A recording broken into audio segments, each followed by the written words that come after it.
म घरको जेठी छोरी। सानै उमेरमा जिम्मेवारी धान्नुपर्छ।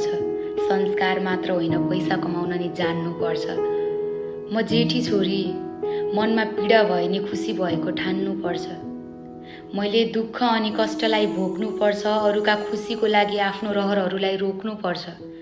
मान्छे हुँ, रुन मन त लागिहाल्छ नि, तर एकान्तमा गई आफ्नो आँसु आफैलाई पोख्नुपर्छ। हो, म जेठी छोरी घरको। हरेक शब्द बोल्दा म रोकिनुपर्छ। उमेर होइन, परिस्थिति हेरी समस्याहरूसँग ठोकिनुपर्छ। सबैलाई थाहा छ मेरो योगदानहरू, त्यही पनि हामी बराबर छौँ भन्ने तराजुमा जोखिनुपर्छ। परिवारलाई असिनाले हान्छ कि भनी छल्नुपर्छ। म दियो त होइन, तर भित्रभित्रै जल्नुपर्छ। चिन्ताले मन पोलेर नष्ट गर्छ, तर परिवारलाई उज्यालो बाटो देखाउन आफै बल्नुपर्छ। हो, म जेठी छोरी घरको।